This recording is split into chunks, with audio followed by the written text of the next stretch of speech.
Well, this is a story that is unfolding at multiple layers at this point. We've got Neerja Chaudhary and Ashok Malik, our commentators, joining us on the program tonight. Sanjay Hegde, senior advocate with the Supreme Court, here in the studio with us. Also joining us from London via Skype is journalist and author Mihir Bose. And we have Ajoy Bose of the Congress, Dr. Ajay Kumar of the Congress Party joining us. Sambit Patra of the BJP was supposed to join us, but we have been told that the BJP is yet to take a call on what it is going to say as far as the Vasundhara Raje case is concerned. Let me take this question then to Ashok Malik first. Ashok, just based on... Substitute for Sambit Patra. No, you're not the substitute. You were always there. You know that. What do you make of this? How is the BJP going to explain Vasundhara Raje? See, there are three issues here. One, there is Sushma Swaraj's case, which can be explained as an error of judgment, but made in good faith. This one is potentially much more damaging, because if this document is correct, if this document is authentic, none of us know that, Vasundhara Raje has to clarify.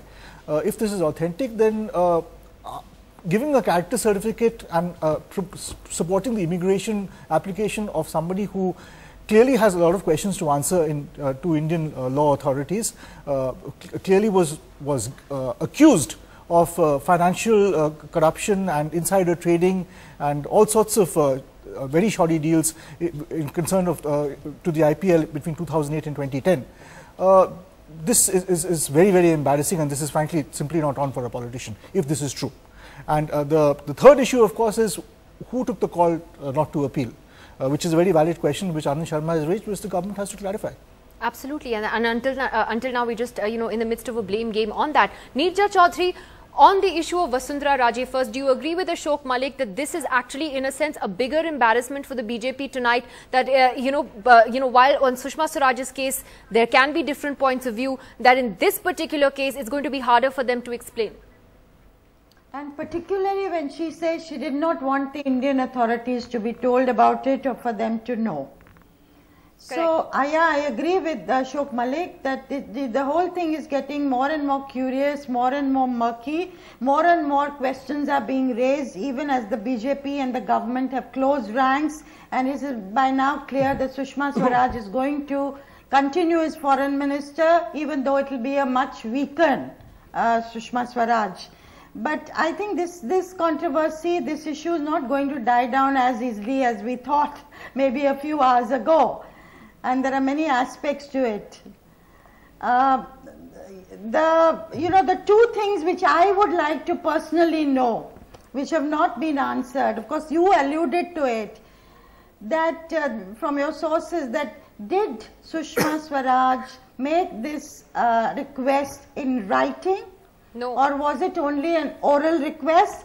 Because if the previous government, UPA, had made this request that the relationship between the two countries would get soured if the British immigration authorities were to issue a travel document to Lalit Modi, then surely that gets overturned only by another written request and not a oral request. So what is really going on? The second question that has come to the... said it, as far as I know. Sorry, I think Ashok was making the point that may have also been an oral communication. According to the sources I've spoken to, there is nothing in writing on this particular issue, that it was a verbal request that Sushma Swaraj, or a communication that she made. I don't know for sure, but I'm told, I gathered that there was a written communication, but this is something we would all like to know. The second thing is that Mr. Jaitley talked about this, that the show cause notices to Mr. Lalit Modi was sent, one more has to go. So he's confirmed that ED is on to that case, there are serious charges. The DRI, and he referred to the light blue cornered notice, which was issued by DRI at the behest of ED, which comes under the Finance Ministry. If the DRI was tracking this case last year when the whole thing happened, then when did Mr. Jaitley's ministry or the minister himself get to know about this whole thing? And why have so many months elapsed? These are questions that are now coming up to which the country would like to know the answers. You know, I think what you're also saying is the fact, Neerja, that you and I are also hearing, you know, conflicting reports on whether or not Sushma Swaraj made this request or made this communication in writing. Ashok also reflects that I think the Ministry of External Affairs needs to speak out and come on record, or the government certainly needs to state its position clearly, because officially there is a complete wall of silence on any questions related to this.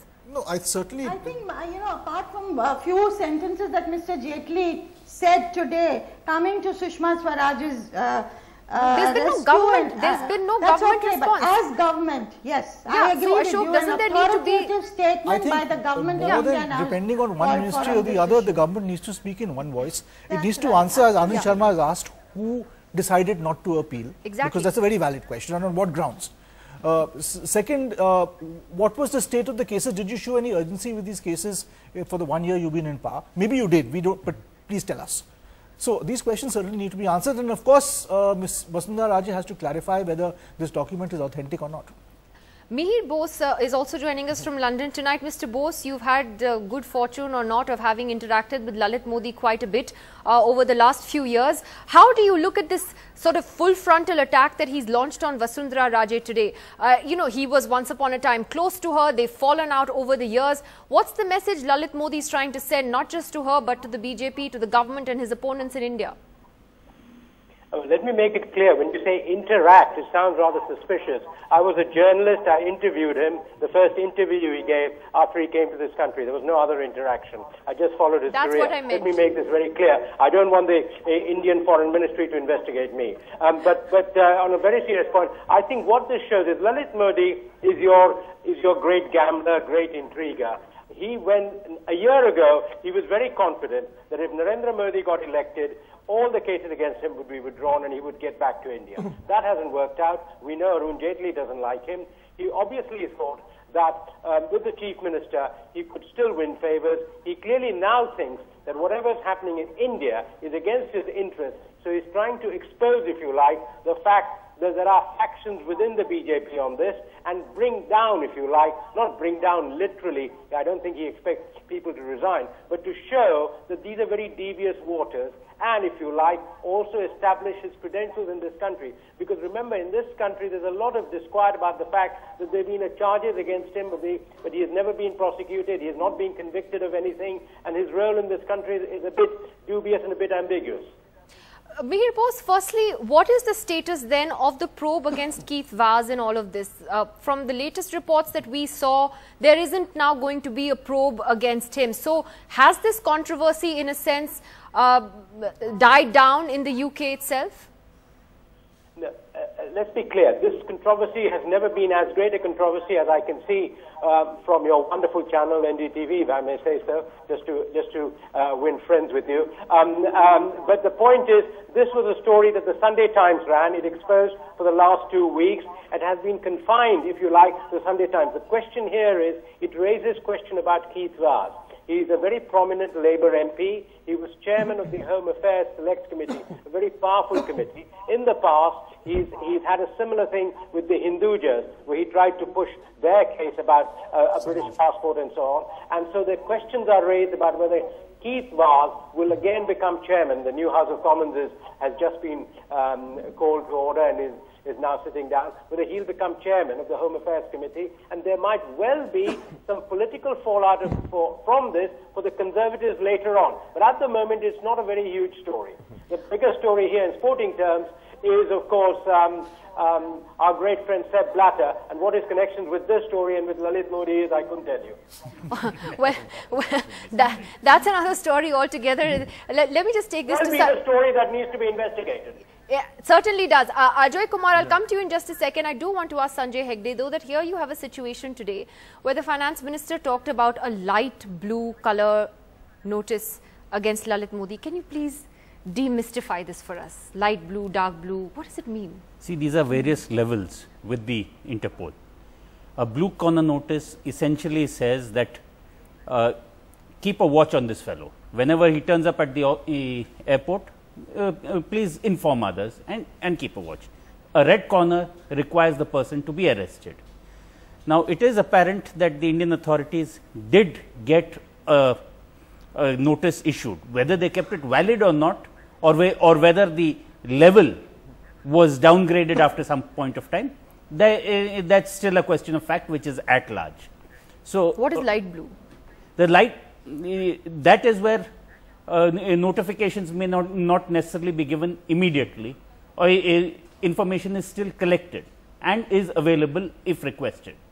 Okay, so that's a much lower. That's a much. This is just like threat levels: orange, red, this, that, and the other. So, in that sense, then how do you look at Sushma Swaraj's request to the UK authorities? Is this as big a deal as it's being made out to be? No, no, no. See, there is a problem. The problem is this. Constitutionally speaking, the government of India is one. Ministries may differ, but when you speak to the outside world or when you make commitments, you take it as one unit, as one voice.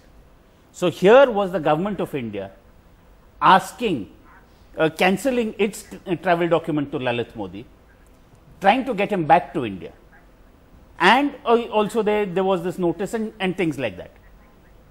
In such circumstances, for the foreign minister to indicate that to another government that it would be okay if you give him your travel document, that will not really impact our domestic relations, essentially meant that the government of India was talking in two voices. That cannot be done, and it would not have happened had the minister sought departmental advice. This appears to be a case of a minister riding solo. Yeah. Without departmental advice, the departmental advice would have immediately been, let's harmonize this with finance and then take a call. Yeah, and I'm going to come to Ashok Malik on that point in just a moment. Ajoy Kumar, we also were speaking to Digvijay Singh on NDTV just before this program began. He made a very serious charge that the BJP was going soft on Lalit Modi because Gautam Adani failed to bid for the Ahmedabad IPL team. Can the Congress elaborate on this? Because then you're making a charge which is very serious and that reaches very different doorsteps. What is the Congress suggesting? Nidhi, one thing is I've been hearing some of the speakers say that Mrs. Sushma Swaraj is guilty of her guilt is not so serious. But I find that pretty funny because she, as a leader of opposition, she meets Lalit Modi in October. Leader of opposition is a cabinet position. She meets him in October. He's an accused. He's wanted in India for a 1,700 crore money laundering case. She continues to support an accused in a money laundering case. He's absconding from India for 5 years. And some of us are interpreting it as, as a judgment error, as a humanitarian error. And I mean, there is a limit to in which we can, look at acts of commission with such benign gloves. So the issue is the minister is definitely guilty. And what we are saying is with a hands-on, we keep hearing that the Prime Minister is a very hands-on person. He is aware of everything which happens in every ministry. And all this, information given by the BJP supporters saying that you don't even know he even gets to know which clothes the ministers are wearing. So the fact is that the Prime Minister, not knowing what was happening between her Sushma Swaraj's communication with Lalit Modi and Lalit Modi and Sushma Swaraj is a bit strange. And if you extend if you simply look at these facts, with Vasundhara Raje's, request as a leader of opposition saying that the government authority should not know about it, it seems that this whole government is keen on saving Lalit Modi. So it's Modi Gate, it's Lalit Modi, it's Sushma Swaraj and Vasundhara Raje Scindia. And why are these guys going so much to save a 1,700 crore accused? No, At least those are the charges against